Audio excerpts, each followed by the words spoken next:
Ladies and gentlemen, welcome to the Strong and the Geek podcast. Ooh, baby. I am your host, Ben Ramirez. With me here today is my special guest co-host, Not Ego, the Living Planet.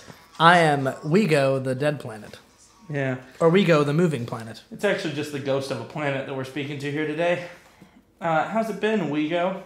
Well, let's put it this way. It has been a very exciting week because we got our next foot dipped into the Marvel Cinematic Universe with Guardians of the Galaxy. Yes. Volume 2. And this was a rather universe-expanding issue of the Marvel Cinematic Universe. But before we go into that, why don't we talk about a few things first? Because we will have our full-fledged review at the end of the episode. Yeah, we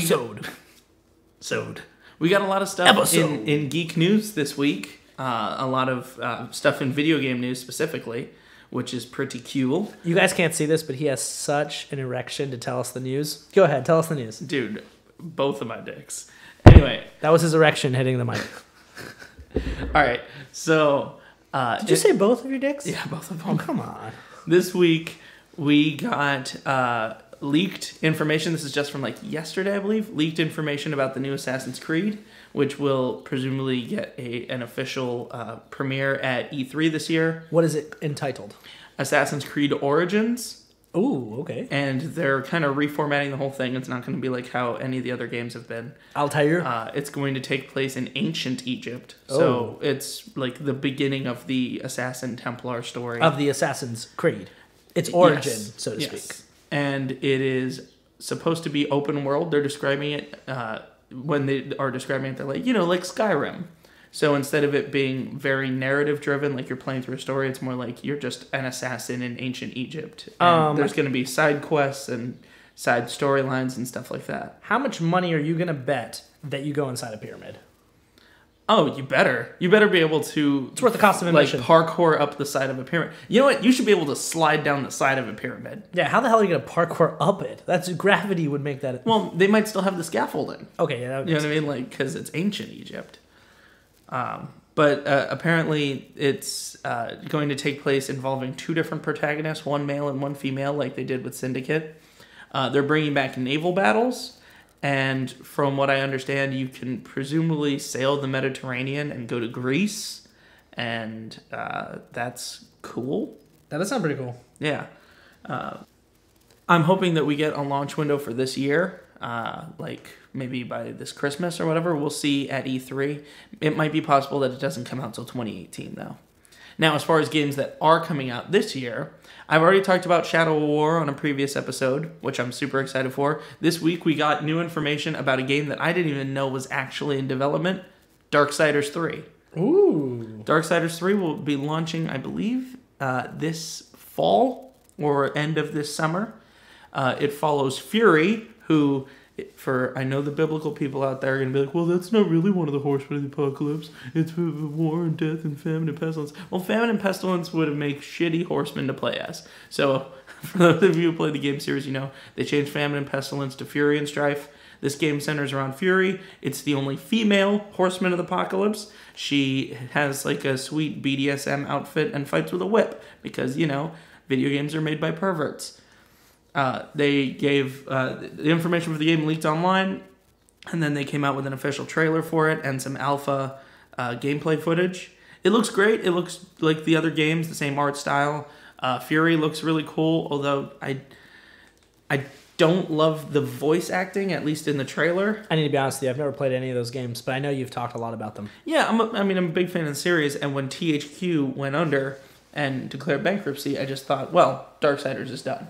But then they re-released the second one, and then just this year they re-released the first one again for PS4 and Xbox One. Who picked them up? I believe the name of the studio that's doing it now is actually made up of old members of, I think they were called Vigil Games before, which was kind of a subsidiary of THQ. Now I think it's called Gunsmoke, but it's basically the same crew that did the previous games. Gotcha. Which is good because I didn't want it to radically change. Nice. So that will be coming out this year. We also got a trailer for the new Call of Duty, which they're getting back to their roots. It's Call of Duty World War II. I did see that, actually. And you know what? The trailer looks great. It really does. Coming from someone who hates FPSs, that's impressive. Well, I don't hate them. I think that they're overrated. I think that they hold so much of the market share, and Call of Duty kept going further and further away from like its roots, and it's good to see it come back. And a lot of the time, you really disliked the games, potentially hated them. No, they're not true at all. Now, I do think that this is probably in response to how well Battlefield 1 did, and I'm hoping that they can take the advice from Battlefield 1 when it comes to the campaign and make it feel real and not just feel like you're a superhero in this world and you're jumping out of blowing up helicopters getting and all into that Infinity shit. Warfare or whatever, Infinite Warfare, whatever the newest one was, where you had robots and stuff. And you're in space. That doesn't make any sense. Yeah, no. I wasn't hearing the Call of Duty during that time. Now, I mean, World War II is a place that's been tread a bunch of times, but we haven't had a good World War II game in years. Not since, like, Day of Defeat and stuff. Yeah, I think so. And the original Call of Duties and stuff. Yeah, it's been quite some time. So I think it'll be good. Although I would have loved to see them go in a different direction. Like, fuck, if World War I is cool, why don't we see the Civil War? Oh, I would say World War I would make a horrible game, though. Trench Warfare? Dude, Battlefield 1 was amazing, and it was World War I. I thought it was World War II. No, it was World War I. Yeah. Civil War game? You're just walking this big, like, marching along with, like, 40,000 other soldiers? No, like in the battle. Also, you shoot your musket, and then you have to like hold the trigger to reload the whole thing. And you get killed. Okay, well you gotta fudge it a little bit. You put aliens in, obviously, and zombies. All right, that would be fair. And Call of Duty is known for putting zombies into games. Yeah, that's fair. That's true. You know what? Forget Call of Duty. Civil War v Zombies. Yes. That's the game that we're going to No, that was already Abraham Lincoln, Vampire Slayer. Actually, funny thing about that, when that movie came out, there was like a direct-to-Netflix movie made called Abraham Lincoln versus Zombies. That was a surprise. That I watched, and it is awful. Oh, but it's also kind of great. I bet. So you're giving it a good. Abraham Lincoln and a group of Union soldiers have to defend a fort from a horde of a group of Union soldiers and eventually a group of Confederate soldiers because they have to band together to fight this group of zombies. And Abraham Lincoln's the only one that knows about zombies because his parents were murdered by zombies when he was a little boy. So he keeps Springfield a scythe inside of his coat because it was the scythe that he used to kill the zombie that ate his mom or something. Okay. So, like, all these zombies showing up, and they're like, Mr. President, what do we do? And he pulls a scythe out and flicks it open. He's like, I know what we'll do. 7 years ago, I chopped this zombie's fucking head off. That's wait, why did... Sean Connery? Is that Sean Connery? President Connery? That was no Daniel Day-Lewis. I imagine Abraham Lincoln speaking with a Sean Connery accent. Funny tidbit from history, evidently his voice was likened to a tea kettle because Abraham Lincoln had a really high-pitched voice. I hear that apparently he had syphilis that he got from a prostitute. No way. I swear to God, I heard of this. I don't know if it's true or not, but I heard it on this Honest thing. Abe? Yeah, I heard this thing that like when it's like, the horrible things you learn about historical figures. Like Martin Luther King doing cocaine with white hookers like days before he got killed and stuff. What? You didn't know about this? No. The FBI had like his hotel room like tapped, and there's like phone calls of him like there are like information they acquired of him having like parties in the hotel with like hookers and blow. The hotel that he ended up like getting shot in or whatever. The Reverend Dr. Martin Luther King Jr. He had the guy with the longest name title ever. Listen, he is a fantastic guy, great civil rights leader. Apparently, he just had more dream than one. Like I don't know. Fair enough. Hey, you know what? Everyone's entitled to that shit. And frankly, I don't think prostitution or drugs are that big a deal. Compared to racism, no. Yeah, no. Like if somebody tells me I had sex with a prostitute, I'm gonna be like, oh, okay, well that was maybe not the best decision. But if they come to me and they're like, yeah, man, I'm a fucking racist, I'm like, screw you, dude. Or just be like, you know what? I don't think blacks should have all the rights that we do. Yeah, that's horrible. Like, yeah. By the way, please don't take that sound bit out of context and make it your ringtone. Yeah. Okay. Yes, that'd be horrible. No, or someone does a little cocaine. I'm like, okay, I personally wouldn't do it. Knock yourself out. But someone tells me like, yeah, I don't like Jews that much. I'm like, no, we're not gonna get along. Now that one you can make into a ringtone. Get out of here. No, that's Josh Ramirez with a capital J. Anyway, moving on. Anyhow. So yeah, we got some sweet video game news this week. Oh, by the way, but if you've never looked this up, Google Abraham Lincoln or Martin Luther King prostitutes. You'll be surprised what pops up. All right, please continue. Last thing, continuing on with the video game thread and going into another aspect of complete nerdiness from my week, I'm currently playing Berserk and the Band of the Hawk, which is a video game, if any of that rings a bell to anyone listening, based on the Berserk anime and manga series of the same name. It's good. I mean, the game starts with basically for those of you who have seen the anime, which I actually just rewatched last week, and it's great. It's fantastic. It's gritty. It's bloody. The last episode is fucking wild, and then the manga series takes off from there, which so it feels like it didn't end properly, but that's just how it goes. The game picks up and basically retells the story. Now, so far, I'm only a few levels into it, but it retells the story of the anime. It's made by the same people that make the Dynasty Warriors games. Okay. So, and it has the exact same mechanics, which works really well for Berserk because it's just a dude with a giant sword slashing his way through hundreds of dudes. So it lends itself well to that. And I've always loved the Dynasty Warriors games. I know they're mindless and it's just button mashing, but there's something really calming about it in a morbid way. You can put it on and play it for 10 minutes and not have to do like a 3-hour session. You can just slash through some dudes and then go to do whatever you have to do. Interesting. The one thing I don't like, no English voiceover. It's all subtitled, but it's still Japanese. What do you have against Japanese? I don't know I don't speak Japanese. That's fair. Like for the same. That is a fair argument. The same thing that I have against like Hindi or Farsi or French or French. Yeah. It's Mandarin. Yeah. I don't speak it. Or Boston accent. Yeah. Like any of those. Hang on. Can you imagine if you picked a game based on an anime and it was just like, all of them in Boston. Yeah. Like, man, wicked pissa. There's a wicked lot of guys out here today. Yeah. We gotta take the car around, shoot them again with our katanas. Or like they were like recorded all of the accents instead of like, you know, that classic anime. It's like, is this a white dude or an Asian dude recording this? It's just like well, y'all need to get the fuck on out of here. You know what I was thinking about this? This is completely unrelated, but I've been replaying Final Fantasy IX. Great game, 10 out of 10. But in that game, they tried really hard, the translation and writing staff, to give a lot of the characters unique accents from wherever they're from, and there's some that how the text is written, it looks like they might have had a country accent. Yeah, that's really prominent in the game, and people have lisps and stuff, like some of the little kids. Yeah, they have dialects. Yeah. Here's my thing. Have we seen that in voiceover games? Games where the voice recordings have a whole bunch of different like accents and dialects. I mean, maybe GTA, but I feel like that's not a thing you see very much now. Well, yeah, because usually a cast of voice actors, they only have a few people. You know what I mean? Doing all the stuff. It's rare that you have like, or just one, just like, Bill Hader doing every voice. It's rare that you have like a cast of like, well, if there's 10,000 NPCs, that they cast 1,000 people each to do 10 voices. Right, you know what I mean? But my thought is that like, I just find it interesting that you don't hear too many video games where they have all these different dialects and one person is Celtic or whatever, another person is sounds like they're from West Virginia, and like it's. Well, I think one thing that deals with that might be part of that is it's hard to narrow down, especially if it's a game that takes place in a fantasy world, because then you have to like figure out, well, if this character has this accent, clearly they're from this region. It's one of the things we run into with Game of Thrones. It's like, why does this person talk like this and this person talk like this, but they both are from the same place? Or Star Wars. Oh, for Star Wars, for sure. Well, to be fair, a lot of them. Where's the planet of the British people and where's the planet of the American people? Yeah. Well, Alderaan sounds like it's like a toss-up.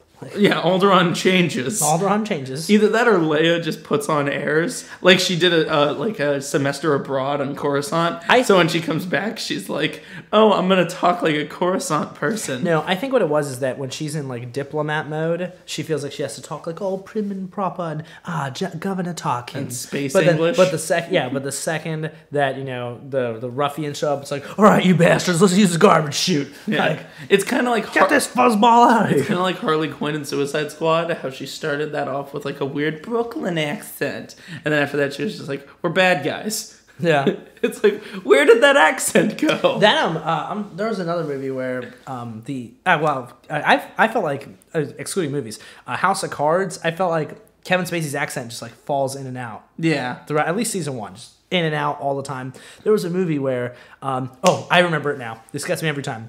Forrest Gump.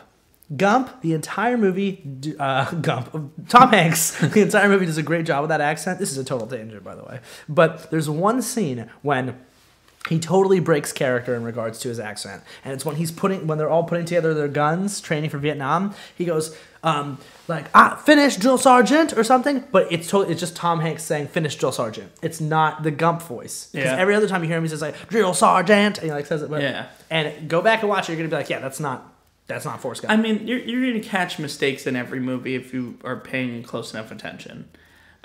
For instance, if we're talking about Star Wars, where's that Cassian fella from? In Rogue One? Mm-hmm. Is he from Space Argentina? Cassian Andor? Yeah. I don't know. Because, again, where do these accents come from? But anyhow, I digress. What did you get into this week? Okay, well, I only had 2 things I wanted to talk about. One is actually what we're getting into right now on the air. The other, which I know, if eyebrows raised if you're not here watching us, which is no one. But even before we do that, first things first, I want to talk about, it's been a couple weeks since we addressed Samurai Jack. Season 5. Gotta get back. Exactly. Samurai Jack we're up to episode 8 was this past Saturday. So the season is coming to a close. The penultimate. Do we know how many episodes? 10. The 10.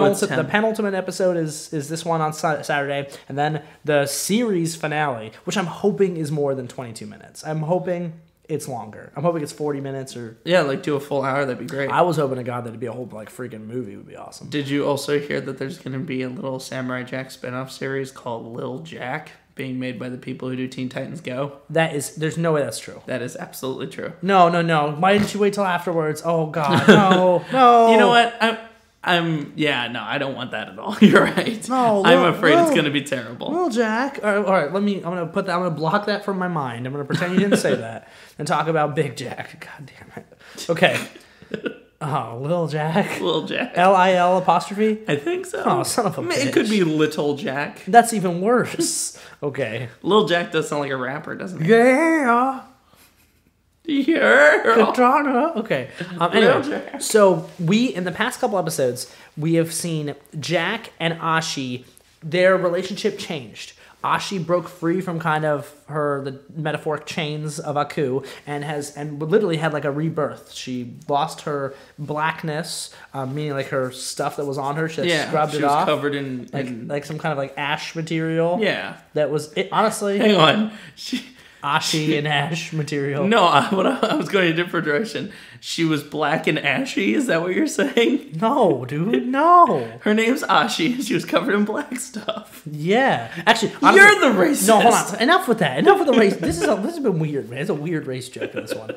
No, what I thought it was actually was like some of like that like Aku, like you know how Aku. Yeah, no, I do. Think I felt it. I didn't think it was some of his essence. I didn't think it was like ashes, like a lot of people thought it, like in like char. I thought it was like Aku on them. Yeah. No. But she cleansed herself of that and then created an outfit out of like leaves and figs and stuff. Yeah, like your classic Adam and Eve garb. I think she looks like either a Tinkerbell or like a Robin Hood. She does look a lot like Tinkerbell. But here's the thing.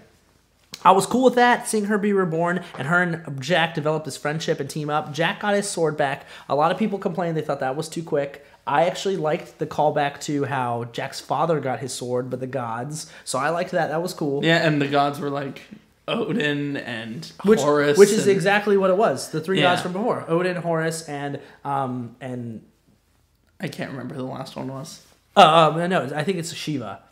Oh, that or Vishnu or one of the Hindu gods. Maybe Vishnu, yeah. But he went back to looking like old Jack, right. Which, I mean, I kind of like the beard and long hair and samurai armor.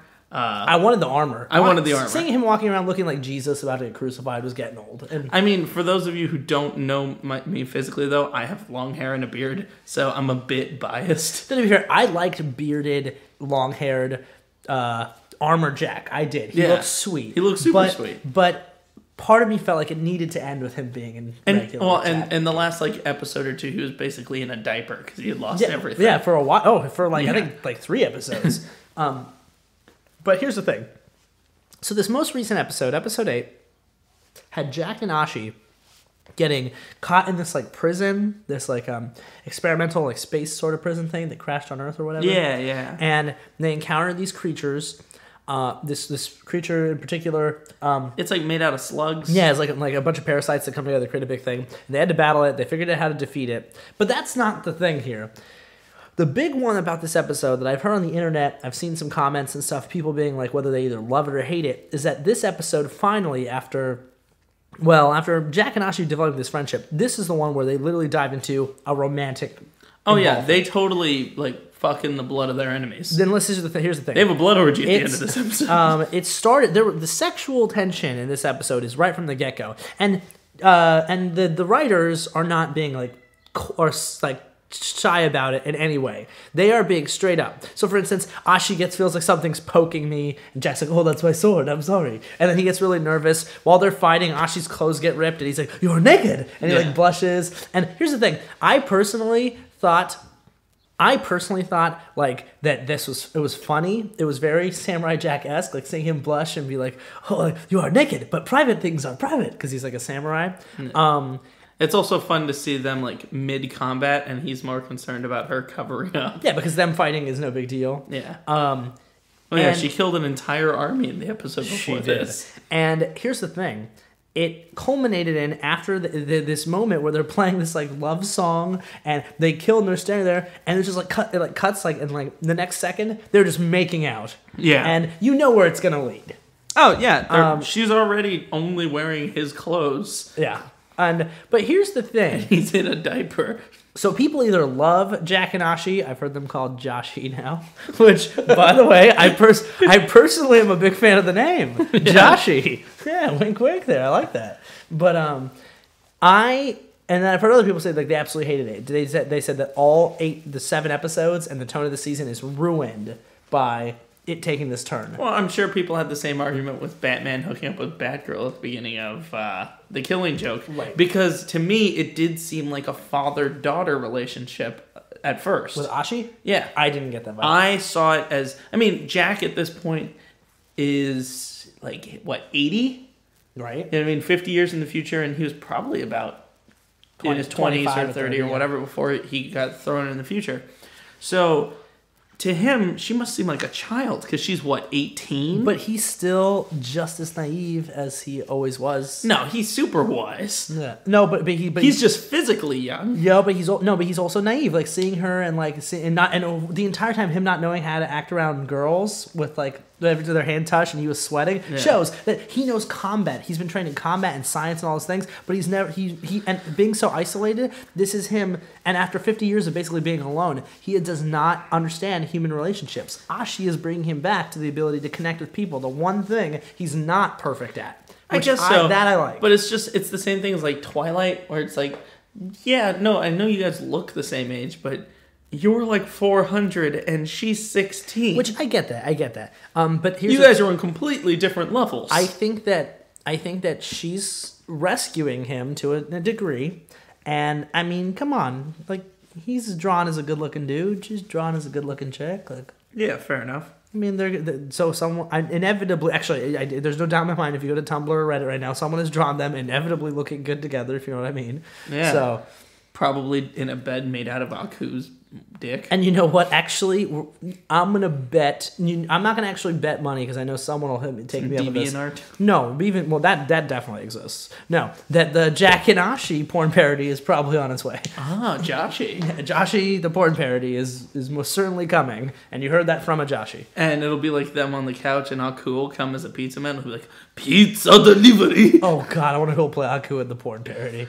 Ron Jeremy wearing a black robe and his hair like done up, and they'll still dub over whoever's playing Samurai Jack with Phil Lamar. Yeah. That'd be hilarious. Okay, so anyway, but here's the thing. I liked the episode and I actually liked the romance, but this has raised questions for me. Questions that I hope will be answered. Yes. Okay? Here's one.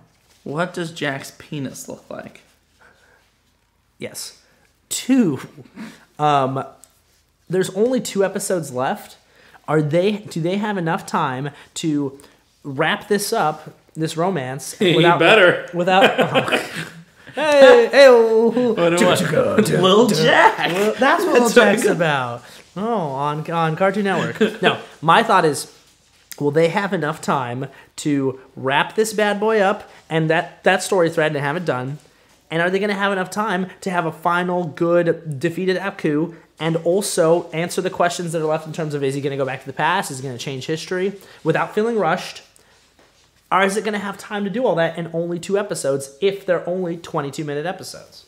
Yeah, I don't know. And it does beg the question, which is something that I have been, or you brought up earlier, which is if Jack does fall in love with Ashi, is he going to be willing to go back to the past and stop Aku? Because if he does that, then she never exists. Yeah, that was the point that I was making earlier. Yeah, like you mentioned. If that was my next question, 100%. If Jack stops Aku in the past, because obviously he has to defeat Aku in the future, use the final time portal, and go back to the past. Gotta get back to the past. Samurai Jack. He's got to go back. That's literally his whole thing. That's the whole. Because up until now, he hasn't been like, gotta get laid. Back in my bed. You know what? You know what'd be funny? Josh. Is if like he gets after that, like he finally, because presumably he was a virgin this whole time, so he like gets laid and just doesn't even care. He's like, he's like, I've just been so mad. He gets haunted by the ghost, and the Black Rider comes up again, who they defeated, but the guy comes up again, and it's like, Jack, I'm going to take you. Nah, it's cool. I don't want to say the future anymore. Like, Aku was right the whole time. Hold on. What if the next episode is just a long sex scene, like a 22-minute sex scene? Well, and like it pans up from the bed, and Jack's ghost parents are watching. Oh no! Because they keep showing up. Ancestors, yeah, they're just all standing there, and the gods that gave him the sword are standing behind them, and they're all just looking at each other like, yeah. Odin's stroking his beard like, yeah. Nice. No, like Jack's parents, their ghosts would be like, Jack, you need to come back and save us, our mission. And he's just like, nah, I'm good. Like, we're cool. I got everything I need right here. Like he walks out of the room to get a glass of water, and his dad's like, Jack, that's pretty good in there. Like, well done, son. And then like at one point, like in the background, you see pop up in the window, Aku is just looking in on him, and he's like, oh, samurai. I guess I'll come back later. I thought I took his magical sword. He has two. All right, this is juvenile. Yes, it is. It's very juvenile of us. But you know what? All right, jokes aside, that's the question. Does Jack realize, or will it be addressed, that if he changes the past and defeats Aku, 1,000 years earlier, Ashi will never exist? Well, and here's the other thing. He knows for a fact, like we've seen him in an episode of the old show where he had an opportunity to go to the past, but instead he went back to save those monks. Yes. So I think it'll come down to him saying, like, if going back means that you don't exist, then I don't want to do it, and she's going to jump in the way of like a fireball or something, knowing that the only way that he'll go do what needs to be done is if she's dead. Yeah, so I feel like Samurai Jack, I feel like there's questions that I'm praying will be answered. Now, to be fair, I still am loving the season. To me, the season is a 9 out of 10, and after this point, and I have faith that they are gonna answer the questions we need to answer, and You're gonna have to edit the shit out of this. No, I'm leaving that burp in. No. I am. Yeah, but Samurai Jack this season it's been really great. For me, it's been a 9 out of 10, and honestly, What are you laughing? What are you laughing about? Well, now you got me laughing on the air. I apologize for Ben's uncontrollable laughter. He would do horrible on Saturday Night Live. But anyway, the thing is that I just really want these questions to be answered. If they aren't for me, this is my final thought on Samurai Jack. If these questions aren't answered in this episode and next episode, for me, it's a bust. Yeah. It's we need to have a good resolution to this after how high the bar's been set, or it is a bust. What if it is directly connected to Little Jack? Like he kills Aku, goes back in time, and then he wakes up and he's like in a sillier world. That would piss me off. Wouldn't that it? would piss me off so much. Like a complete shift in tone. Yeah. What if he decides to stay in the future, kills Aku, but decides to stay in the future, and their child is Little Jack? Yeah, like that thing we said earlier. Oh yeah. Okay. Yeah. Sorry, I was zoning out. Yes. Okay. I don't know. Overall, I just want him to go back to the past, defeat Aku and be fine with like everything is, but still be like, so he wins, but he also loses. Or alternatively, I thought about this, or he dies and Ashi goes back and stops Aku, and then she doesn't exist either, and she like meets him in the afterlife. Oh, that's like a weird paradox thing. But she would she would go back in time. She would kill Aku in the past, but she would never have been made to go back and kill Aku. Yeah, it's some weird paradox, and it's some weird time paradox that saves Jack's life, but or something. I don't know. What if it turns out that Jack is Aku, and then like at the end of this, Jack gets covered in like black goo as he's going back into the past, and because they never explain like where Aku comes from. Yes, they do. Yeah, they do. He's a shape-shifting but there's an episode. Go back and watch the whole show. Aku was this evil entity that the gods were fighting in space, and a piece of the entity broke off and came to Earth. And after hitting with the sunlight and some other stuff, in the end, hatred and evil from the Earth turned it into Aku. That's where Aku comes from. That's canon? Yeah, that's from the show. Oh, okay, fair enough. I think that it'd be interesting if some way the time component comes in and something happens that I want to see Jack and Joshi together, but at the same time, I want there to be some kind of like heartbreak too. Yeah, no. I think that it'll be the case of her knowing that the only way that he'll be willing to go back is if she sacrifices herself. So he'll be so mad when she like dies that he kills Aku and then goes back to the past because he's got nothing else to live for. Right. Or I imagine maybe her going back and doing it. Yeah. Anyway, we'll see. So I think that brings us to our discussion of the Geek of the Week. Incorrect. Incorrect? There's one last thing. Oh, okay. We have, like I mentioned, I kept you guys in suspense. Something that we're doing right now on the air. Your review for you. Review for you. We like to review things every now and then, so we are going to review the delicious and ever nutritious. Well, we already got your review. Natural Light. It is the smooth Pilsner with all natural ingredients. We are drinking the 16 fluid ounces, or 1 pint of Natural Light. By the way, we are not being. This is not a commercial for the Anheuser-Busch Corporation. Oh no, our viewers will know this. Our listeners will absolutely know that we are not sponsored by anybody except ourselves. So let's give it a taste and give you our thoughts. That sure is a beer. That, to me, that is the nectar of the gods. You do love Natty Light, don't you? No, actually, the truth is I don't. I hate Pilsners. I don't like light beer at all. But tasting this has such camaraderie and nostalgia for me, reminding me of college and tailgating and that stuff, that I have to enjoy it. Look, it's... In terms of I'm thirsty and I want a beverage, it's meh. In terms of beer, it's bad, but it's good enough. Natty Light, for what it is, for being a cheap as shit light beer, 5 out of 10. For being a beer, 1 out of 10. For being a beverage, 1 out of 10. For being a thirst quencher, 8 out of 10. I was going to say, like, it is refreshing. 8 out of 10. Fair enough. All right, now on to the Geek of the Week. Geek of the Week. And this week we have some scientific geekiness. Which we love. We're not talking about McDonald's or Taco Bell or Martin Walmart Luther King and hookers.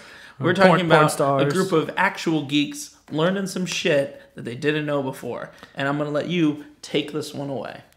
Okay, so the actual geeks here are researchers who in South Africa discovered a whole cache of ancient human ancestor remains, so a whole bunch of different skeletons from some of the early species that preceded and now we might know potentially interacted with our ancestors, very ancient Homo sapiens and humans. So these are not Homo sapiens. These are not. So the Geek of the Week this week actually isn't. So this is the point of contention here. He was thinking maybe making the researchers the Geek of the Week. I say, nah. Fuck that. The Geek of the Week this week is actually Homo naledi. Homo naledi is an ancestor to the human, one of a related species that lived sometime between 335 and 236,000 years ago. So they're pretty young in the terms of the grand scheme of the world. Homo naledi, the cool thing about Homo naledi is that We have discovered, particularly from this cache that they found, that Homo naledi, despite having significantly smaller heads, skulls, and brains than us, appears to have buried their dead, which is very rare for species and a pretty new thing for humans. Yeah, that's a fascinating sociological find. So good for Homo naledi. You had a lot of cool things going on, and it sounds like you were more like us than we thought. I give you the Geek of the Week award. I give you a good.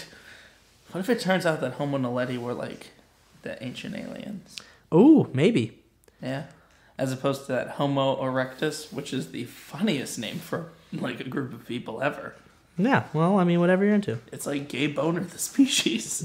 I knew that was coming. I can't, I'm sorry. This is PG. This episode's PG-13. No, this episode episode saying like you're 13. No, this episode is NSFW. Yeah. Well, I mean, none of them are, but I mean, being safe for work. All right, so yeah. Congratulations, Homo naledi. We're excited. You can come to our party this weekend. Yeah. We'll drink Natty Light. Yes, Homo naledi light. That's what made them go extinct. They drank a bunch of Natty Light and died. Too much. All right, so after further ado, let's talk about Guardians number 2. Yes, we're talking about Guardians of the Galaxy Volume 2, a movie that is a sequel to the Guardians of the Galaxy. It is a member of the Marvel Cinematic Universe. If you know me, and you know Ben, we are huge fans of Guardians of the Galaxy 1. Oh, yeah, absolutely. It probably is my favorite Marvel. If only thing rivaling it would be Avengers 1. Yeah, I mean, Ronan the Accuser is a piss-poor villain, but that movie is so good around that fact that it doesn't even matter. My only complaint of the film is Ronan. Everything else in the movie I love. If you would have taken Ego from this movie and put him in the first movie, that would be the 10. the best Marvel movie for sure. So let's just recap really quick the plot of Guardians 2, and then talk about our pluses and our minuses. Yeah. So the movie starts off, this one actually takes place in 2014 when the first movie came out. It's just a few months later. Yep. It's the first time in the cinematic universe that it hasn't coincided with the actual passage of time. Yep. So the Guardians are now famous throughout the galaxy for what happened with Ronan on Xandar. Right. They get hired by the Sovereign to take care of a big squid monster in space. And there was confirmation that the Guardians are in the Andromeda galaxy. Oh, is that? That was confirmed. It's Not in the film, but they were confirmed outside by Marvel that they are in the Andromeda galaxy. It's a galaxy that the Guardians of the Galaxy movie takes place in. Interesting. For those of you who are not space people, Andromeda is the nearest galaxy that is not our own. Anyhow, so the Guardians are hired to take care of this weird space squid, which they dispatch of in the cold open of the movie. And then they go back to the Sovereign, but through a little loop-de-doop of Rocket being a dickhole, they are chased across the galaxy by the Sovereign. Which are gold. Yeah, a group of gold people who are basically space racists? Yeah, spacists. Spacists. They're totally spacist. Now, they are eventually shot down, but they are saved by Ego. Kurt Russell. Escape from New York. Kurt Russell riding his spaceship like a sled or something like that. saves them and reveals that he is in fact Peter Quill's father. Now, the group divides. Yes. Half stays back to repair the ship. The other half goes with Ego to his planet. At which point they meet Mantis. Oh, and they get a Nebula, Gamora's sister. Oh, and they do also pick up Nebula, Gamora's sister. That is correct. So Nebula stays with Rocket and Baby Groot. Yes. And the Drax, Gamora, and Peter Quill go with Ego. And his assistant Mantis, yes. who is a big player too. So yeah. So they go their separate ways. It turns out that the Sovereign are still chasing after Rocket and the ship, and so they hire Yondu and the Ravagers to get them.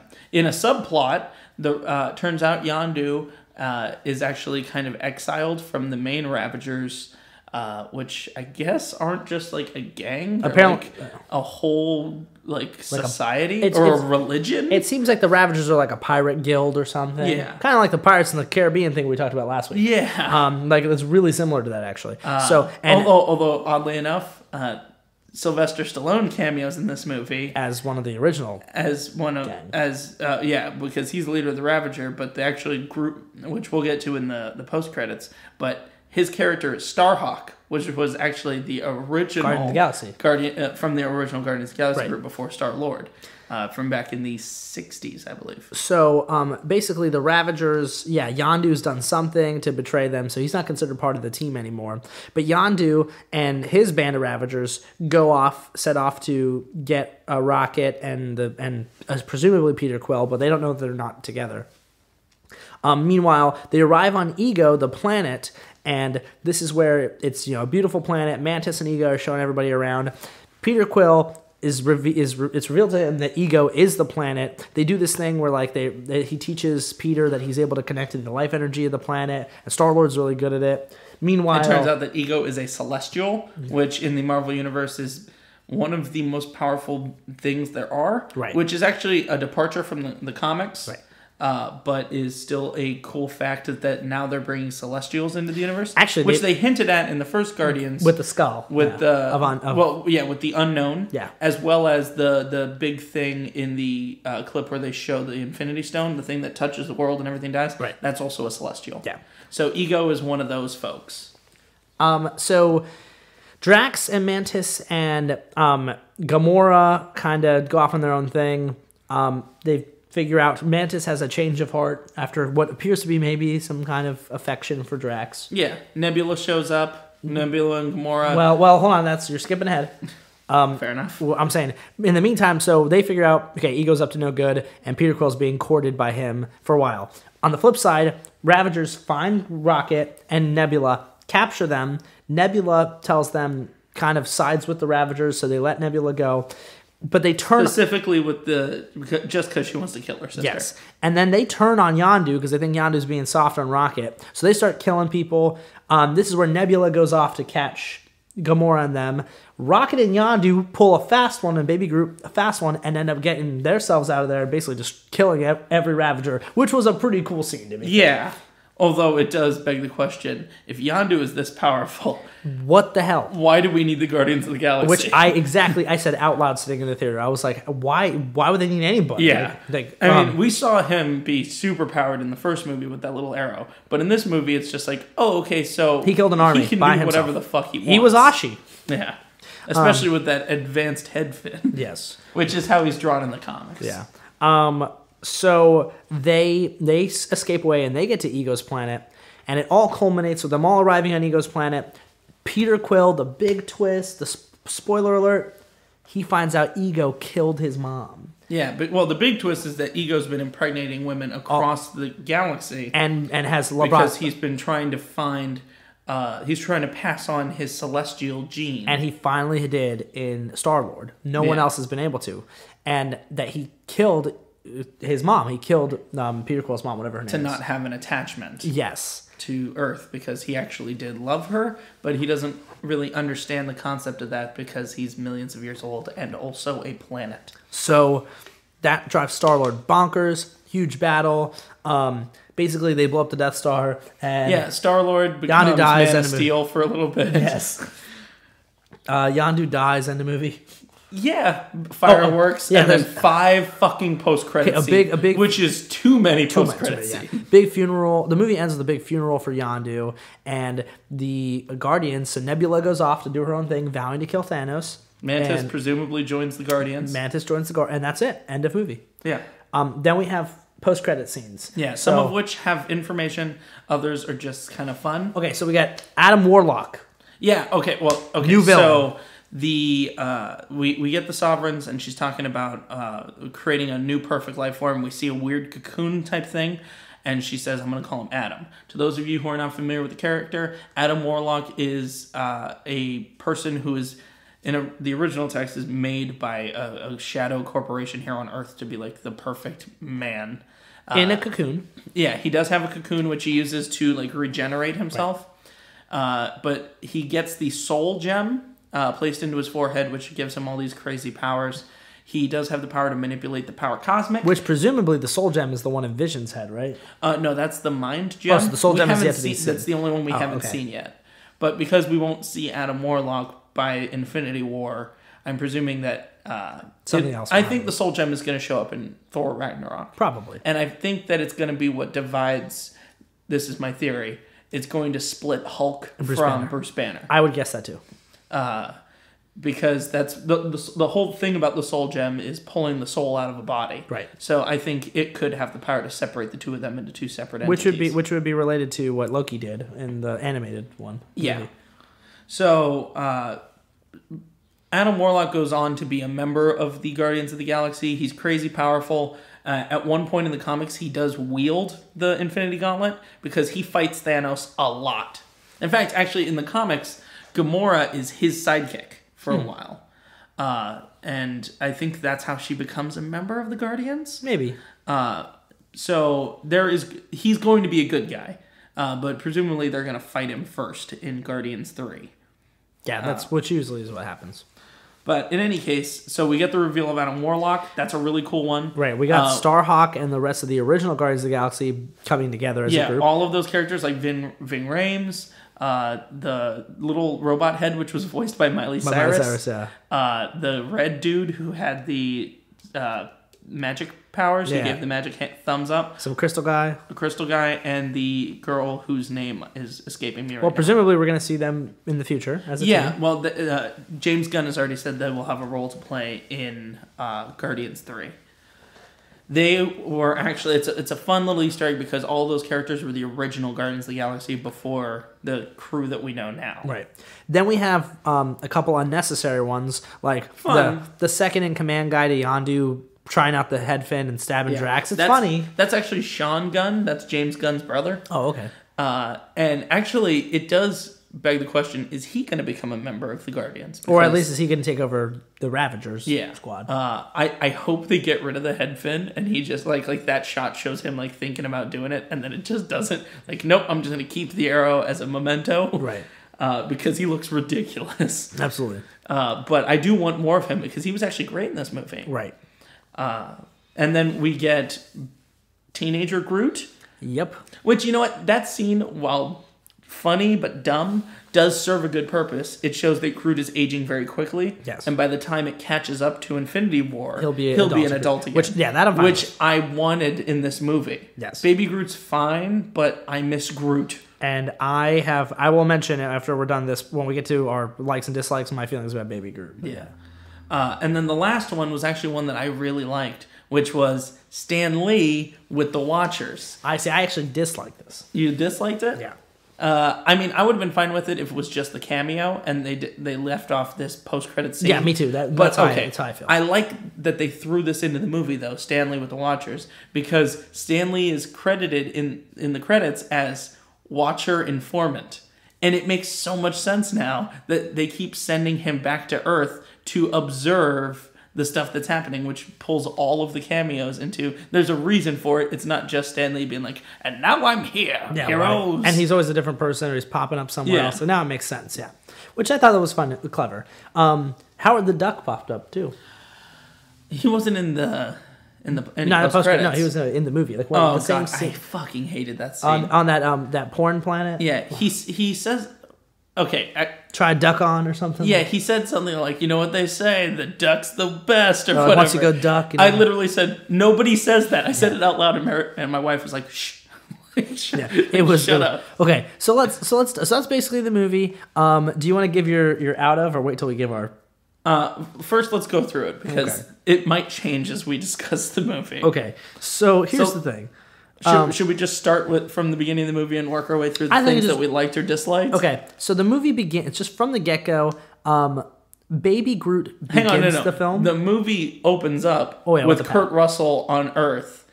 I gotta say, the de-aging was pretty damn good. I thought they used like another actor. No. Well, Kurt Russell did say something about like a lot of it was just makeup. It's like, fuck you, Kurt Russell. You know that's not true. No, the beginning that beginning scene's fine. I'm saying the first time we see the Guardians, it's with the thing they're coming to fight, the space monster, dimensional creature, whatever. But they play some music and they have Baby Groot dance, and you don't get to see a lot. The fight's all in the background. I hated this. Really? I thought it was great. By the end of that scene, I literally leaned over and told my friend, I was like, I'm over Baby Groot. Well, and for the remainder of the film, Baby Groot annoyed me. You know what? It is longer than it has to be. It's very long. But the thing that I liked about it was if it wasn't, then it would have just been another bunch of CGI flying around shooting stuff. Instead, it subverted that by giving us in the foreground something funny and in the background the action. And I agree, and that part I understand, and that I agree with. My thing is just like, I just felt like from the get-go, they were like, oh, you guys really loved Baby Groot dancing. Let's do it again. Like, even the part when with everyone else, he's dancing and they're landing and they're like saying, Groot, duck, but Drax, he freezes when he's staring at it. Yeah, no, that was... That's stupid. That's fan service. That one was fan service. I don't like when they're just doing something solely because it worked in the first one. Yeah. Don't do that. I'll give you that. And I thought that one was dumb. The movie opened with them doing that, and I didn't like that. Yeah. I liked the idea that Baby Groot is kind of in his own little world. Which makes sense. Because James Gunn has said that this Groot, it doesn't have the memories and whatnot of the old Groot. This is a new Groot. Right. Because when Groot's reborn, it's not just like he's little now. So it would make sense that like he's only a few months old. He doesn't really get everything that's going on. He's a toddler with a newborn baby's brain. I did like the bit where he eats the bug and Rocket grabs him and he's like, spit it out. Right. Or when Gamora yells at him like, get out of the way, and he's just waving at her. She's like, hi. Yeah, no, and I thought that was funny. Those things were good. The scene went on longer than it should have. I'll agree with that. And a part of me was just like I knew what they were doing, and that's what irritated me more. And admittedly, when they got back to the fight, it was cool. Like when the battle ended, and it's the joke of like, does he realize that the skin's just as hard from the inside as it is out the outside? Was hilarious. And then it cuts to him just going like, ah! Yeah, that was hilarious. Which is also a callback to the first one because he got covered in yellow goo. Yes. And he gets covered in yellow goo in here. And here's a good point. The jokes in this movie, for me, almost all hit. Yeah, I think that... Particularly Drax was hilarious. Yeah, Drax was great in this movie, although I feel like his character was different than he was in the first one. Because it wasn't like he didn't get stuff, it was just that, like, he's just loud and drunk. You know honestly, what I mean? I actually got that vibe too. Like, I feel like his character was written this time not as someone who is naive, as someone who just is like blunt, like just blunt with everyone. In the first movie, it seemed like they do that whole thing. Like Rocket literally says his planet doesn't have sarcasm. Right. And in this movie, he's blunt, but it's not like they didn't go for that joke where he like completely doesn't understand why someone says something to someone else. And there was, like where he goes in the first one, I am not a princess. Oh yeah, or like my reflexes are too fast. Nothing goes over my head. Yeah, you see, those bits were great. Well, there was one line, and I can't remember the exact line, but someone said something about shit, like getting our shit together or something like that. And I was like, no. If this was the same character exactly, he would have been like, why do you want to touch my feces? Or like something like that. Exactly. And he doesn't say that. And that took me out of it. I was like, the character was written differently in this movie. He was funny, and I liked him, and his jokes landed. But I agree, his character was written differently. A lot of the writing in this movie was different because in the first movie, all of the interaction, I can't think of any interaction in the first movie that didn't feel like the way that people actually talk. And in this movie, there was a lot of exposition dump. I felt like everything that worked in the first one was amplified too much. Like they turned the volume up on. They tried too hard. Drax jokes were loved in the first one because of that, so they turned it up all the way. Rocket Raccoon being an asshole, they cranked it up. Yeah, to be fair, Rocket was my favorite part of the movie. Oh, no. Exactly my point as well. But yeah, they definitely cranked him up. They tried to crank up all the characters. I loved him being a dickhead, though. His character, because in this movie, he's so conflicted. He's obviously being an asshole because he's lashing out because he's got personal shit. Where in the first movie, he was an asshole just because he was an asshole. Now, one thing... Okay, so moving on. They kill the monster. They go back to see the Sovereigns. Well, we already went in chronological order. To talk about stuff we like and don't like. When they go to see the Sovereigns, when they first come up before them, the lady gives this huge exposition dump. She's like, we've long since gone past where we're being born the natural way. We do it in pods or whatever. We have birthing pods. But I've been thinking about... She just says everything about their people because they're trying to do world building, right? Right. But I thought there was going to be a joke there where one of them was going to be like, okay, like why are you telling us all this? We don't care. But instead they went along with it. Like instead Peter Quill makes the joke like, well, I guess I'm gonna have to show you or whatever. Right, but hold on. But I think two things there. One, they're setting up the joke, obviously. But two, I feel like when we encounter aliens, like if we ever encounter aliens, won't we want to the first time we encounter them tell them something about us? Yeah, but they've already hired them. This isn't the first time they're talking to them. Also, they're a race that's in space, and this whole movie takes place in space. But I'm saying they're a race that like that is their whole thing is that they're insufferable. So I feel like this is my thing. I took it as okay because they're so insufferable that they would have to feel the need to tell everyone how great they are. Yeah, I don't know. I just felt like it was. Well, there's years and years of comic stuff here. We need to build it up. And instead of just being like... They could have done the exact same thing in a backhanded comment about being like, being born the gross way. Yeah. You know what I mean? Like, you people and you being born the gross way. Instead of being like, and we're this, and we're this, and we're this. It's just exposition. But remember that this is... Guardians of the Galaxy is like a niche audience. A lot of people don't know the whole Marvel Universe, so... In any case, it's... Anyway, I thought the Sovereigns were pretty funny. The fact that their fleet was like playing like arcade games. Yeah, that was hilarious. The movie lies heavily on 80s themes. Right. Especially like when they're all gathered around the last guy. Yeah. And they're like, he's going to break the high score is really what that scene was. And their ships even make Galaga sounds. Yeah, 100%, yeah. Which is a fun call, even in a weird way, a fun callback to the first Avengers when Tony Stark is on the helicarrier saying, that man is playing Galaga. Right. I thought that was cool. So other things that hit. So in terms of characters, I thought, let's talk about the little subplots.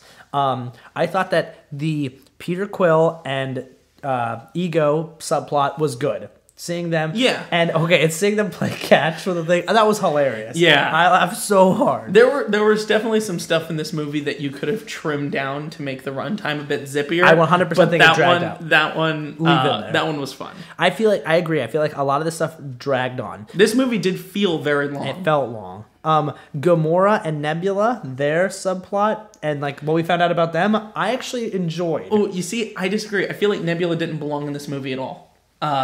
She doesn't fit in with any of the other characters. She has no funness to her. She only gets the one joke line, and that's where they keep... And you know it was a joke that like they set up so hard. The, don't eat it, it's not ripe, and then she bites it and spits it out and says it's not ripe. Oh, but it was a joke they set up so fucking hard that you knew it was going to happen. But there was also another scene with like a lot of them were doing things, and then it's panned over and showed Nebula's face, and she's just like, what the fuck? And that made me laugh. But here's the thing. That could have been any character. If you would have pulled Nebula out of this movie entirely, everything else still would have happened. Right. Well, except for they knew where they were.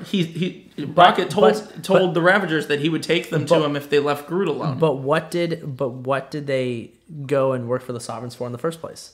For Nebula. Nebula was the price. They could have easily just been like a large sum of money and cut Nebula out of this movie altogether. I feel like for Infinity War and moving ahead about the fight against Thanos, they need to keep Nebula and set her in. Like, I understand. I felt like if she was not in this movie, it would have been the same movie. It just would have been a bit shorter. But Gamora wouldn't have had... And the Gamora line... Gamora wouldn't have had an emotional arc. Gamora's arc was, other than the Peter Quill romance, was the Nebula romance, or the Nebula connection. Well, but here's the other thing about that. Gamora in this movie felt neutered to me. She felt like a whiny housewife. She definitely was docile. Yeah, and in the first movie, she's so badass. Right. So even though like some of the things she does in this movie are badass... She didn't feel like the same character. But 6 months with Chris Pratt, that's gonna dumb you down. I would pay all the money in the world to do that. Yeah, I know. I think that she's become more docile because this is the first time she's ever had a family. Like yeah, that, you know? I guess it's just it felt like such an abrupt change. Right. That she's like, you're my sister and I've always loved you. And I'm like, well, no, you guys fucking hate each other. You really do. Right. I mean, yeah. I think that one for me hit a half hit, for you a miss. Drax and Mantis, I love their repartee. I liked their banter. I don't like Mantis. I like Mantis. I feel like Mantis was obnoxious. But in this movie, I think that was the point. I feel like she is necessary. I think that's the point. I just felt like she was obnoxious. Because the Mantis in the comics is so much more badass than this Mantis. Right. This Mantis is kind of like... naive. So naive. And you know what? It's that kind of archetypal, like Japanese, like character, like female character that's like, oh, I don't know what's going on. Oh, I'm so innocent and sweet, aren't I? Yeah. And I was like, okay. Which, I mean, I get it. Mantis is historically like a Vietnamese character. So I guess the Asian inspiration there. But I just felt like she was obnoxious. But... Drax helped balance it out. Yeah. Because Drax is just big and funny. Right. But I think their whole banter with being like, no, you are ugly, and like you're beautiful on the inside. Like I thought that was hilarious. Yeah, those moments help bring it up, but I feel like the character could have been written in a much better way to make her more badass and less like a whiny, submissive. Right. So, Baby Groot, you heard my thoughts. I thought Baby Groot was obnoxious. I think, like for instance, the scene where Rocket and Yondu are locked and they keep telling him things. That was a fun scene. Dragged on. Went on way too long. Yeah, they only needed it should have been. He gets the wrong thing once. He gets the wrong thing a second time. Third time's a charm. Like the first time he comes back with.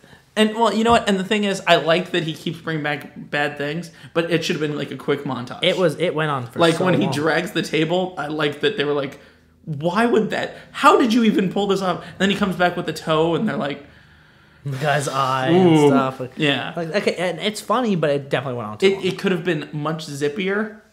Which honestly, I'll just say that as much one of the critiques of the whole film. I felt like there was a lot of things in this movie that could have been shorter. Yeah. There was some stuff that should have been left on the cutting room floor for sure. Okay, but finally, the Rocket and Yondu dynamic. I was a fan of this. Oh, and absolutely. I hated Yondu. I know you really didn't like Guardians Yondu in the first one. Yondu in this one redeemed himself. For me. Except I don't like the Yondu Ravagers plot. I thought that was weird. Well, and it seems like out of nowhere, unnecessary. Yeah, it came out of nowhere. Like if you would have left out the whole like the Ravagers code sort of thing, it still would have been a good movie. And they could have kept the whole mutiny plot and not put in all that like that scene where they're at the space brothel where Howard the Duck is drinking. Leave him out. Leave him out. Yeah, leave Howard. It's not funny. No one finds it funny. No, half the people don't know who he is. I've never met a person who's like, you know, it'd be great in this movie. Howard the Duck. Well, and the thing is, like everyone I know, everyone I went and saw it with and everything, they were like, "Who's that duck?" And I was like, "It's Howard the Duck from the first one." You should have been like, "It's Donald." Yeah, they're connecting universe building. Well, it's owned by Disney. That's what I'm saying. Universe building. Yeah, they're working up to Kingdom Hearts 4. Exactly. So my thing was, I think they could have very easily just had, because the Yondu and versus Ego as terms of like the affection of being the father figure for Peter, that I liked. And they could have played up on that. The only thing that he could have come with a rocket and said like, "I'm going to take you guys in for the bounty on your head," and then be like, "Your son's in danger," or Peter needs you, and he's with Ego, and then Yondu realizing with Ego, no, that's horrible. We can't leave him with Ego because Yondu knew, and like go from there. Skip the entire Ravager thing. Yeah. Here's the other thing about that. Now maybe this is as a person in your profession, maybe you can help me square this away. So Peter Quill makes it pretty clear that Yondu was an abusive father figure. He would threaten him. He put him in a aiding to the delinquency of a minor, like raised him to be a thief and all these things. So this movie shows that Yondu really did care for him after all or whatever. Mm-hmm. But I feel like the forgiveness at the end of this movie is so rushed, where he's like, I guess he really was my David Hasselhoff dad, and that's pretty cool. I'm like, no, he still abused you. This was abusive. You have one conversation before he dies, which is like, well, no, I only did that because of this, or I only did that because... It's still abuse, right? Well, this movie is very forgiving of abusive fathers. Yeah, here's my caveat there, my devil's advocacy. Yeah, the culture that he grew up in with the Ravagers is a culture of debauchery, of, as you would say, scumbaggery. Yes. And so this wasn't a Peter necessarily being abused as necessarily being hazed. It's still not good, and honestly, hazing and abuse obviously are the same thing. Yeah, especially given now with the current news. Yes. But what I'm saying is that I feel like this was always a kind of beat, for lack of a better word, like a beating, but with a meaning. Yeah. And I know I'm not saying that's okay. That sounds terrible. And I'm not saying that's okay by any stretch of the imagination. I'm just saying, I feel like it was all like in like initiation rites, and like I'm taking it from a different cultural perspective. So for example, we look at, you know, the South American culture where the initiation ritual is they wear the gloves on their hands filled with fire ants, biting their hands, and we think like that's horrible, it's abusing these poor teenage boys, but they look at it as like, no, it's a right of us, and in that cultural context it's different. And the boys are probably looking forward to it. Yeah, but they will still say like, oh my god, it was horrible, I can't believe they did that, but I needed to do it. Yeah. I feel like that's how Star-Lord, when he's talking to his dad, and like, you abandoned me and I had to go through all this shit, but in his head, deep down, he's like, but I needed to. Or I wouldn't be Star-Lord. I needed, because he's the bounty hunter and whatever he thinks he is. He needed that to happen. So in that cultural context, I can see it as him, like Boba Fett loving Jango Fett. Yeah. Like, or Zidane loving Baku in Final Fantasy IX. Like, I can see that connection. Now, here's the other... I'm not saying it's okay. I can just understand. Now, here's the other thing about that.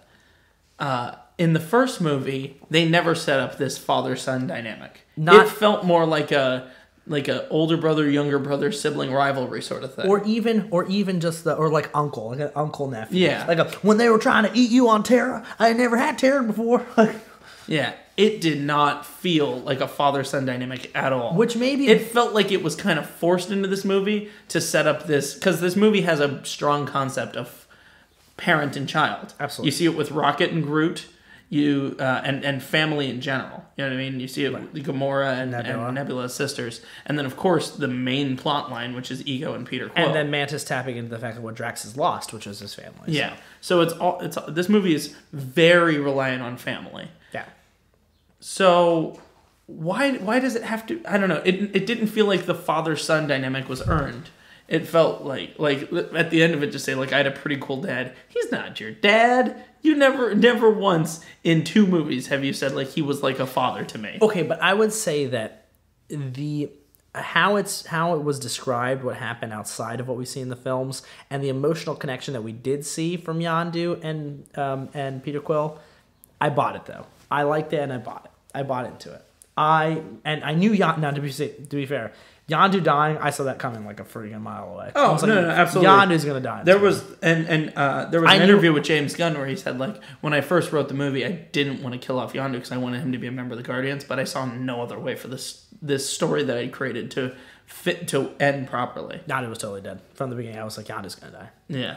But yeah, so my big pluses and minuses, just kind of in summation of the whole film. The characters, I like them. That's a plus. And the additions, I liked Mantis. I liked Ego. Ego was a great villain. Kurt Russell's phenomenal in this movie. Great villain, yeah. Although, just a weird little nitpick point, why does he look old and he looked young on Earth? I mean, he's ancient, right? Yeah. Why? I think they could have just made him Kurt Russell when he was on Earth, and it's just like she fell in love with an older man. Yeah, he was picking. And also, the other thing that got me, that I was like, what the hell, is why in every planet he went to, why was he taking a human form? Oh, I think that was just so that we knew who he was. I know. I don't think that was actual. What he said, his explanation was that he imagined what biological life would evolve into, and he picked a human.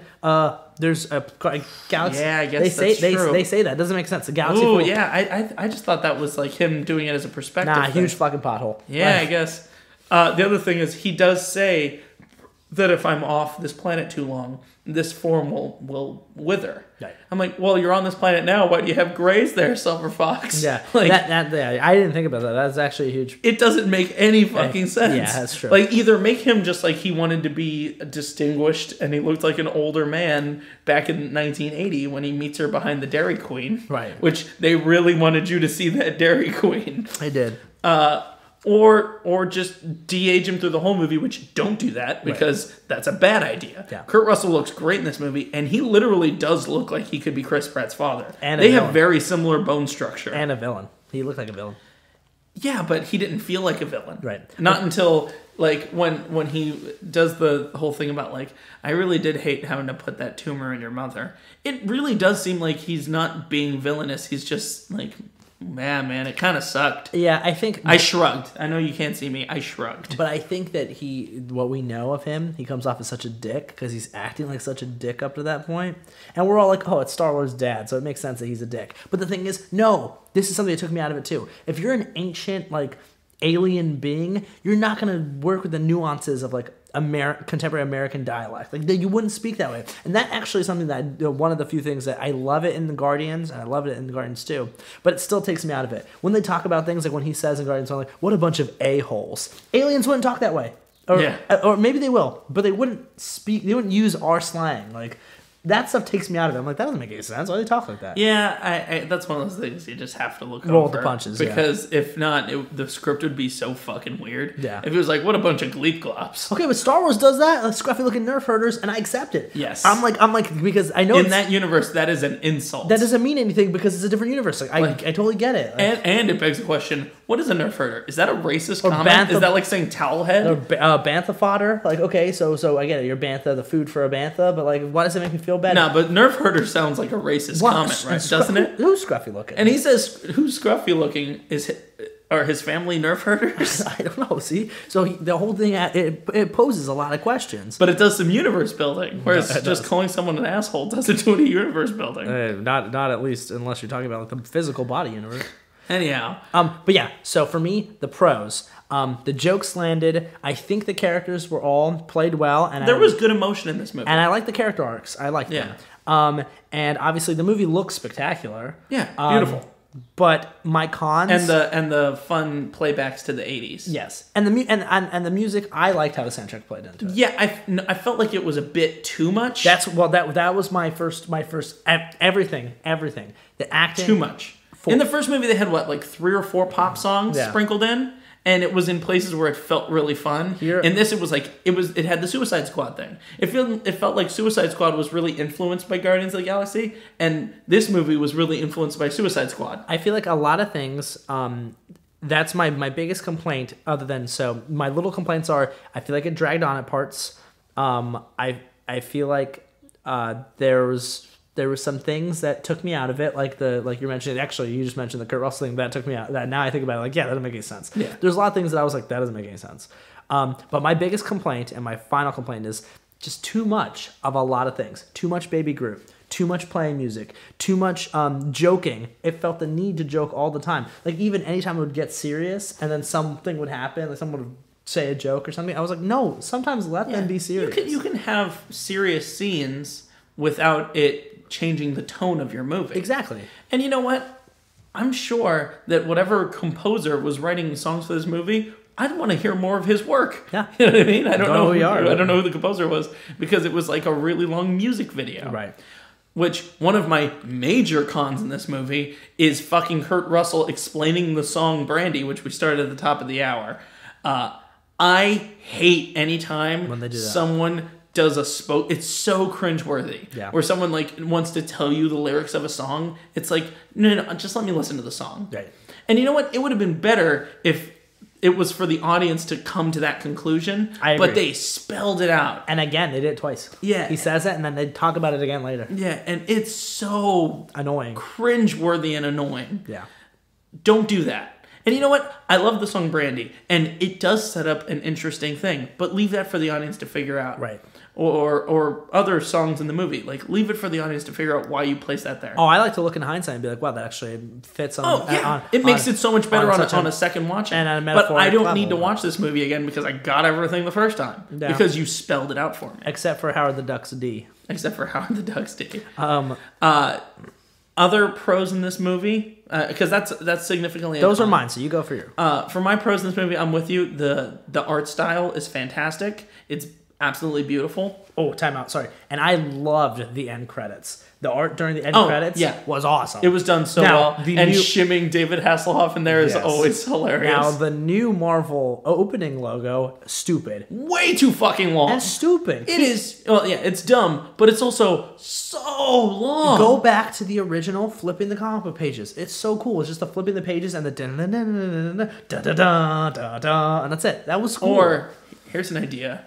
Just Marvel. Just comes across like LucasArts or Lucasfilm would just do the little thing where it goes across the screen. Just Marvel, and then get into it. Well, Marvel, we know what we're watching. I know, but nobody walked into a Marvel movie and was like, "Hey, what's a Marvel?" What I'm saying for over a decade, it was iconic. The pages flipping, the beginning of the music, and the movie starts. why now do we have to see the scenes of all the movies I already fucking watched? Like, I get it. Oh, we have a universe of movies. Fuck you, DC. It's like, no, I get it. I get you have a whole universe of movies. I don't need to see clips of all the movies I just watched. I remember them. Let's go. Yeah, I don't know.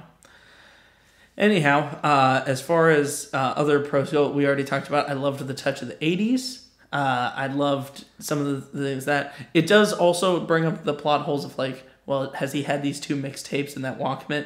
That's the Walkman his mom gave him? No. How is it still working? Have these tapes not worn out in 27 years? Well, they said 37 years. He did, remember, what Rocket says, do you have any copies of Star Quill's music? Yeah. So they made copies, presumably. Also, did they have to build new technology to be compatible with cassette tapes? Well, yeah, he has that tape deck. But my thought is, like, did they have to custom order that? In the ship. I know it was a fun little gag when Sean Gunn's character gives him the Zune at the end of it, and they're like, it's got like 300 songs on it.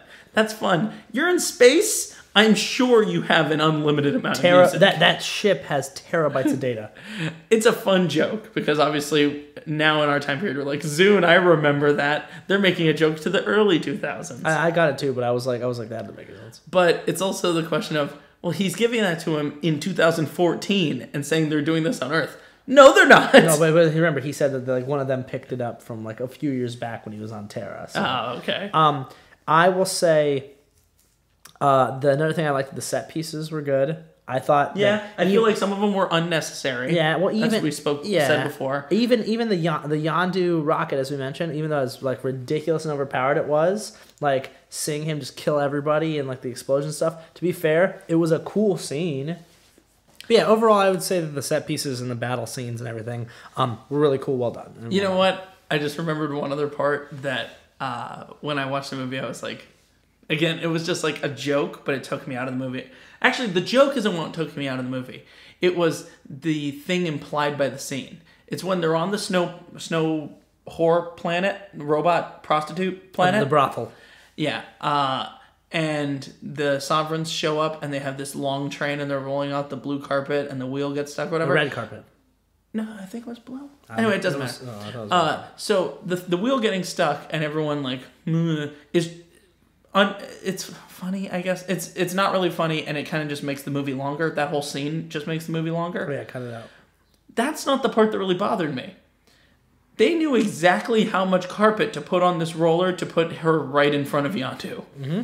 How did they plan that? Because the carpet ends. It runs out, yeah, it runs out. And she is right in front of Yondu. And that's just one of those things, it's like, it's cartoony. And like, yeah, it doesn't make any logical sense. And I know that people would call out and be like, wait a minute, Josh, don't you love gimmicky comic book stuff? That's not comic booky. That's cartoony.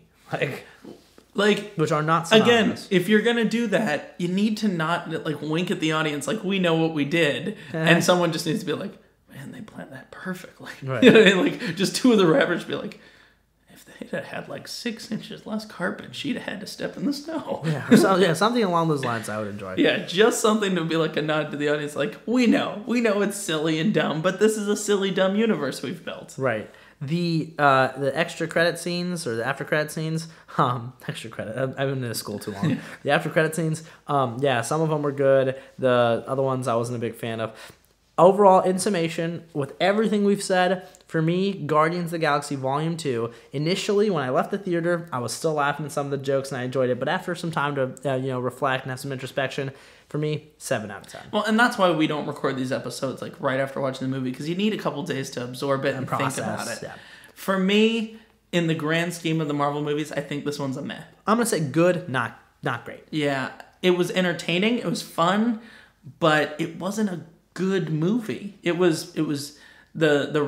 felt bloated. The writing seemed kind of in some places corny and in other places just exposition dump unnecessary. Forced. Very forced. That's a good way of putting it. Forced is the way I would think of it. And it was them trying. It felt like you could tell the studio was like, we know what's really good. We know what people are going to buy tickets for. Cram all this stuff into it. Cram it. But I feel so much music, so many jokes. But I feel like, I got the vibe that it wasn't even the studio. I got the vibe that James Gunn You know, he like I imagine like him walking up, and before, you know, he took his swing up to bat, he did like this little like wink and nod and like tipped his hat thing, and the crowd went wild. And now he feels like he has to do that every time he goes up to bat. And we're like, no, it was cool the first time. Don't do it every time. Yeah. I feel like that's what this movie was. Like everything he did, where it was like, oh, it was so cool. Now it's like, fuck, he's doing it again. What I'm worried about is that this will be similar to what happened with Jurassic Park. So the first one, amazing.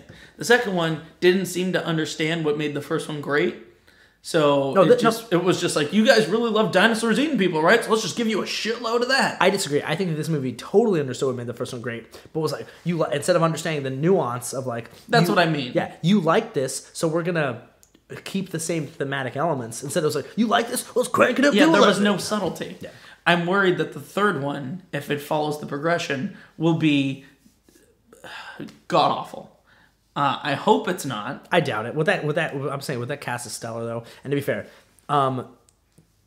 I trust Marvel. I trust Kevin Feige to be able to read the waters well. But then again, this movie's going to make $1 billion probably, or a lot of hundreds of millions of dollars. Honestly, who gives a shit what we think at the end of the day? Yeah, that's true. That's really pessimistic, but... Yeah, we can shout into the wind all we want, but it doesn't mean anything at all. People love that, it doesn't matter. So there you go, one of the rare occasions where Josh and I mostly agreed on a movie that we watched. The movie's good, it's not great. Yeah. I got me really excited for... I mean, I'm still... And the other thing is, I wish there would have been something in one of the post-credit scenes to connect to Infinity War. It's coming up. I want to know about it. Yeah, I agree. Or at least something to... No, don't show me fucking Stan Lee. Show me Thanos. And if you're going to have 5 fucking post-credit scenes... Yeah, talk about... Show Thanos. Which evidently they were also going to do a 6th one. Oh, God. Which was, again, mostly nothing. And they decided not to.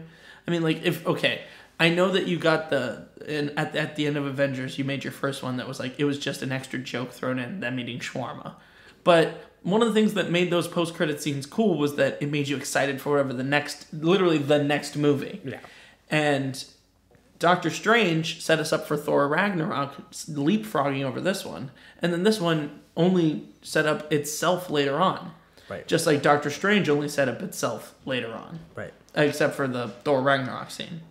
So what I'm saying is, I would have liked to have seen something related to Thor Ragnarok in this one. Right. And then in Thor Ragnarok, something obviously for what do we Infinity have? War, Black Panther, or whatever. We have Spider-Man, Thor Ragnarok, and then Infinity War, right? And then Black Panther, or Black Panther first? I think Infinity War is next year? Yeah. If Infinity War is next year, then I think we're going to get Thor Ragnarok, and then next year I think we get Ant-Man and the Wasp before we get... I'm not positive. I thought Infinity War was first, but either way, Infinity War is coming soon. It might be Infinity War and then Ant-Man and Wasp and Black Panther. All I'm saying is Infinity War is coming soon, and I still do not feel like I am hyped about it yet. I still don't feel like I have the pieces I need to be like, yes, this is happening. Also, we haven't...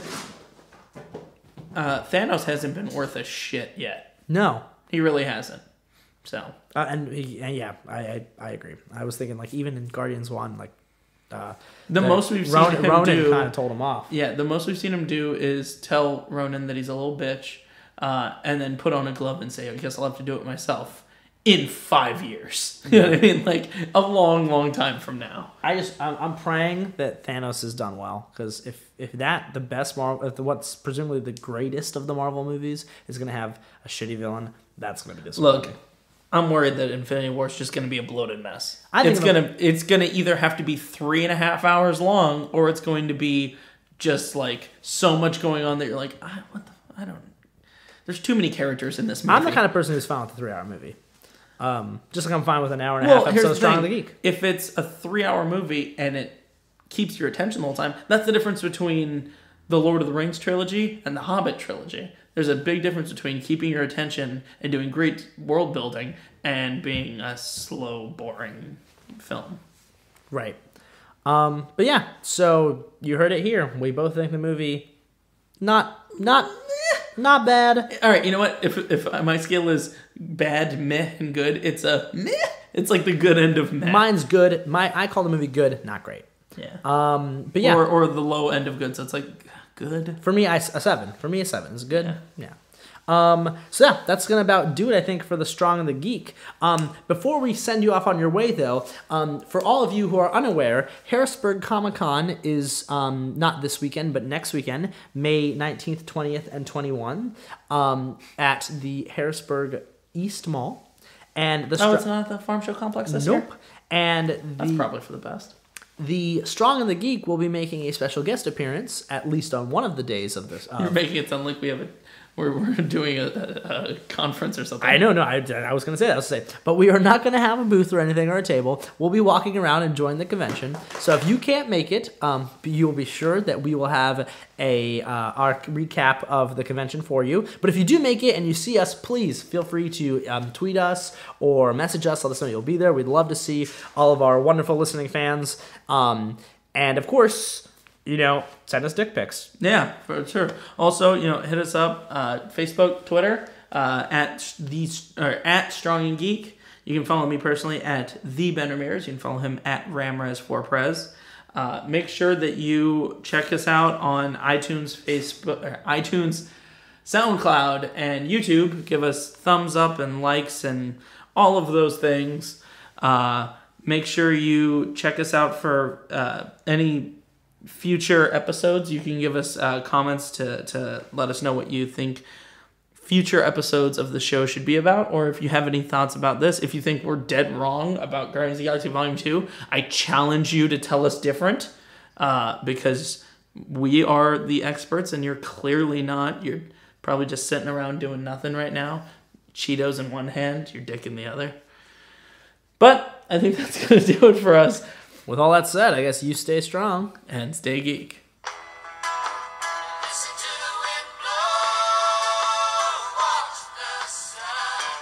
I am Groot.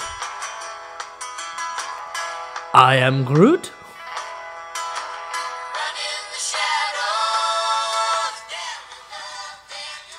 I am Groot.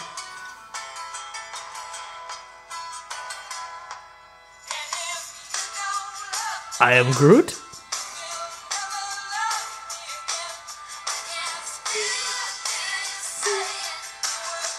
I am Groot. I am Groot.